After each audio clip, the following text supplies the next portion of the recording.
Hello everybody, welcome back to my channel. It's Di, and I have for you the Gatehouse journal. A lot of you have probably seen the gate where I did a new technique called peeled paint, and there's a separate tutorial video on my channel. And so this is where I've just been having a little bit of creative fun. Now, when I came to do this journal, a couple of things happened. I used a beautiful, I got these gorgeous covered books, these beautiful silver. I think they would Reader's Digest. But there was something about the covers. I thought, I don't really want to cover the whole thing up. They're quite narrow, so we're looking at just over 4 3/4 inches by 8 inches. And I took it apart and I've made the spine a 3-inch, nope, sorry, I tell a lie, a 2-inch spine, so that I could fill it and jam pack it with 3 signatures. So we have 136 pages in total. Now, instead of a closure, I've just done some,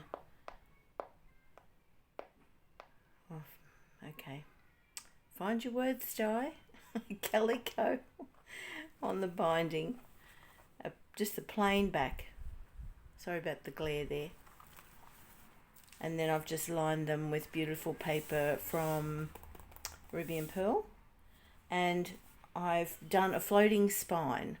So I've taken a piece of another cover and I've cut it and I've attached the 3 signatures to it and then stuck the whole shebang into the whole cover.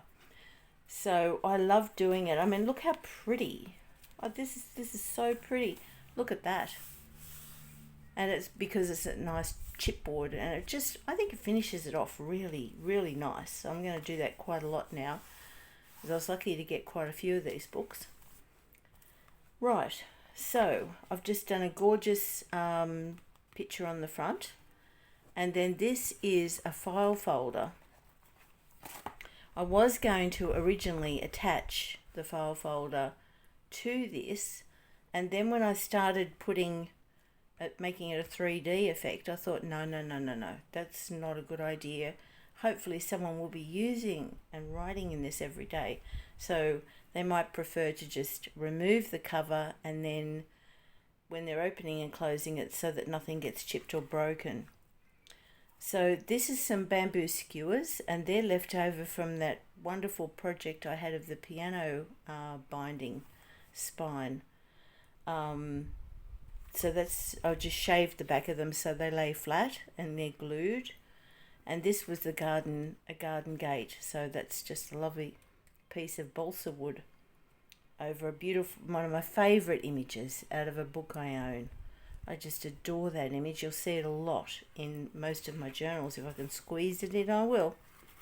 And this has the seam binding attached, so it is the closure. Right. So here we go. First signature, bit of stenciling there.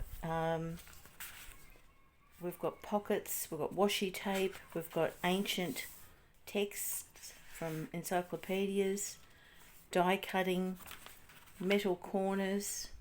That's so pretty, just on a brown paper bag. Coffee dyed pages. Shabbydabbydoodah window, Ruby and Pearl. This is over 100-year-old napkin that belonged to an ex-mother-in-law of mine. Lovely lady, and all hand crocheted, so that's just a piece of it as a fabric clip. A piece of a old Edith Holden book. I love the writing. She's got gorgeous writing. Some really old antique text there. Bit of washi tape. I filled these with, I think these were the postcards from Ruby and Pearl. I think. That's definitely Ruby and Pearl. That's just a handmade out of an old book page. I've just done a simple little envelope. That's a real Australian stamp there, so that's a bit of antique there.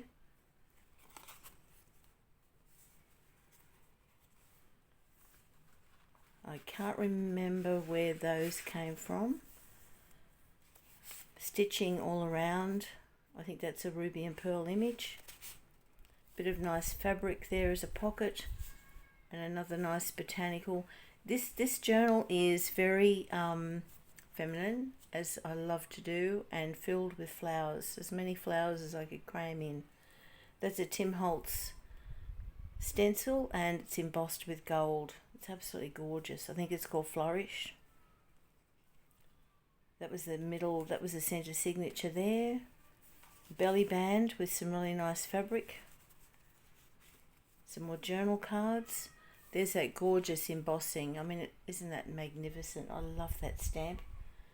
So we're talking something in the order of about 20 odd journal cards and about 25 tags, maybe more.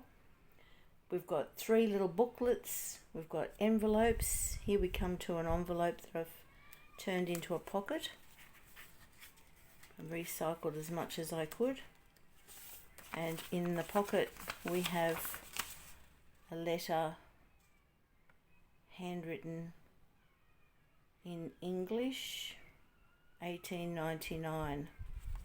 It's not real. It's you can probably tell it's not real, but that's just a nice letter, like a bit of English ephemera rather than French if you can't read French.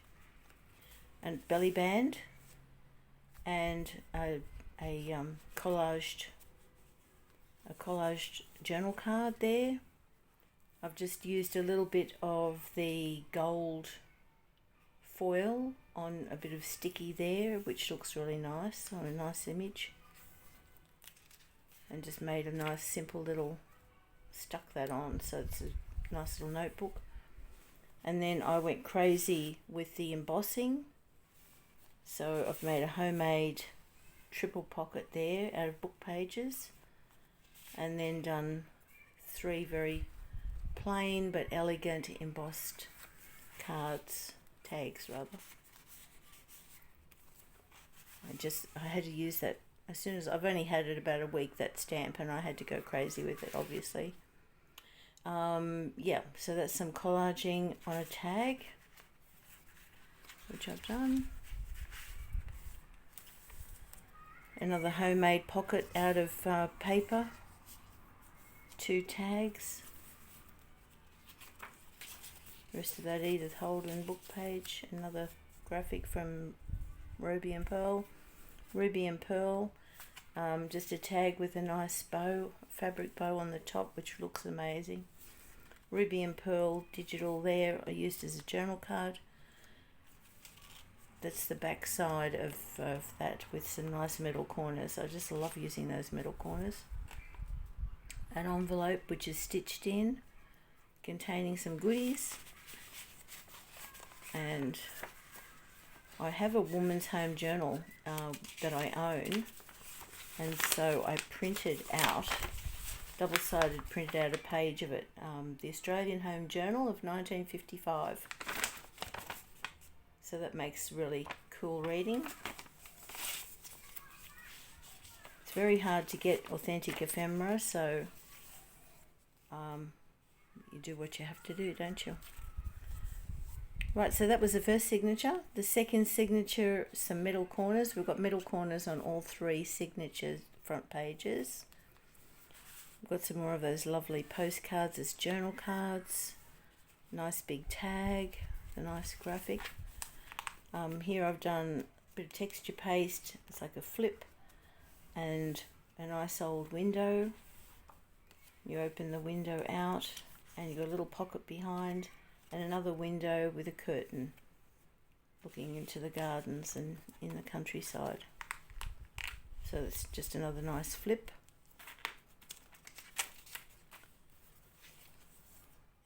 and more recycled envelopes. This one I've sewn in and made it into pockets. Oh yes, I've got to find a little tag for that one too. That's a nice little pocket in there before I forget. Some writing paper, journal card.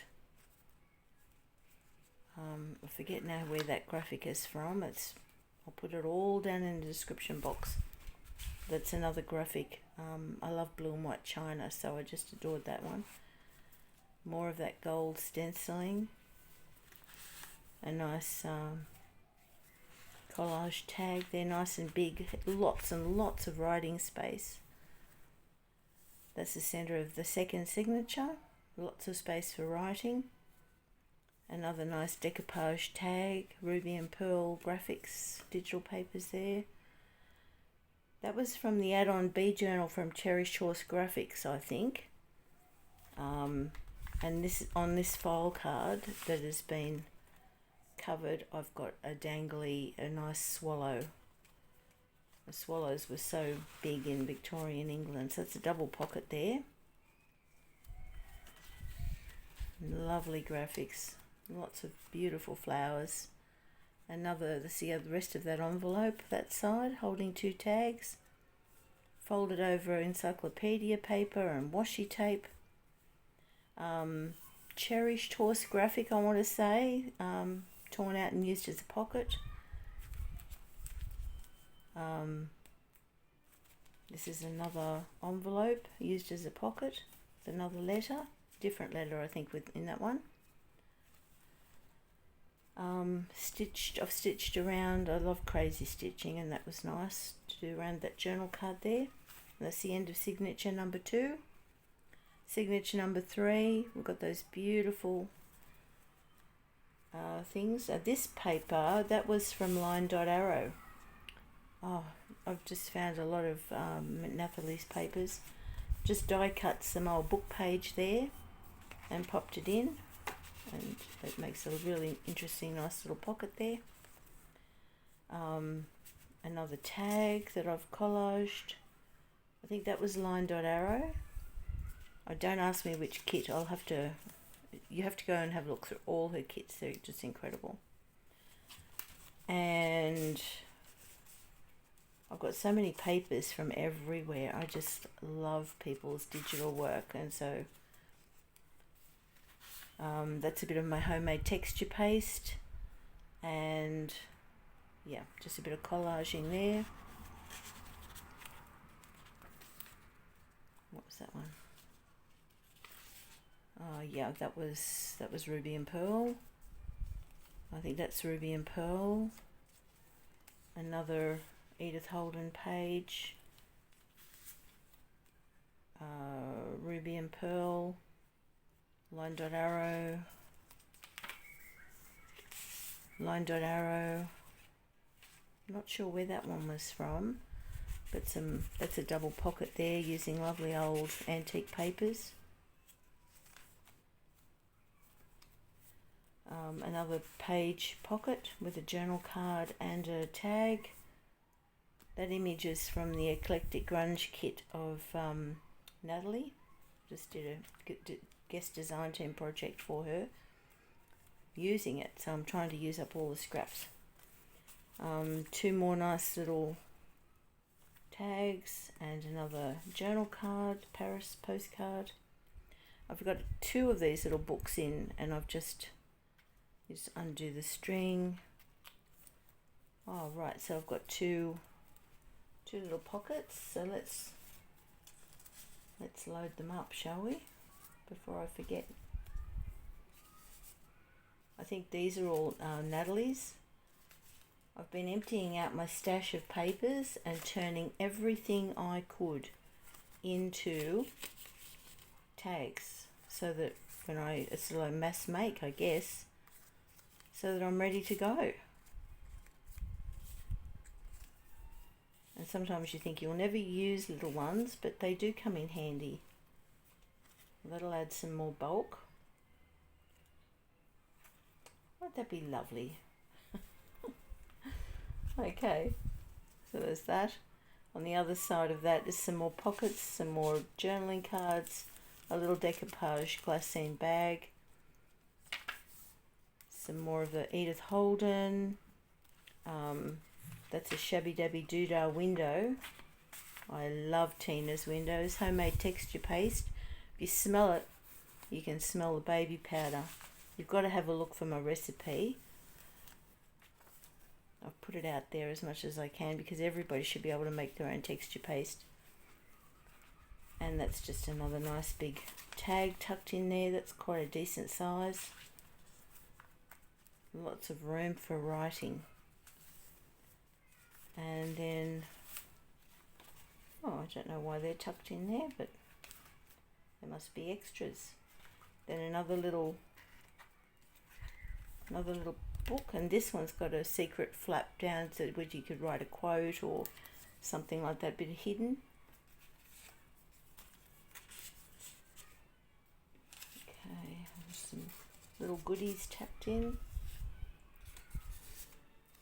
And we could even put, maybe we should put something in here so that it looks as though it's a pocket, but it's actually a little hidden writing space as well.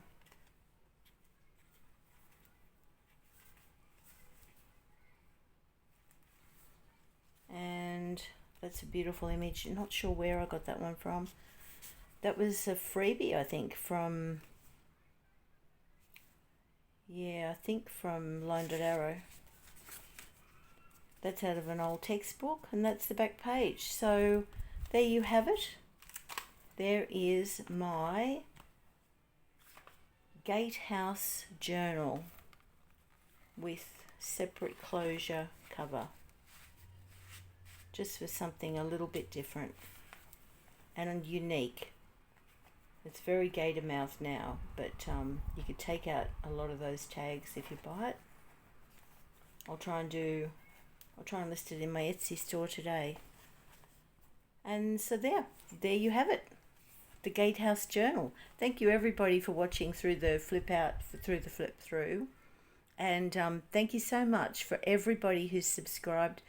If you haven't, please click that subscribe button, and welcome aboard, and thank you to everybody, and I'll see you in the next video. Bye. See ya.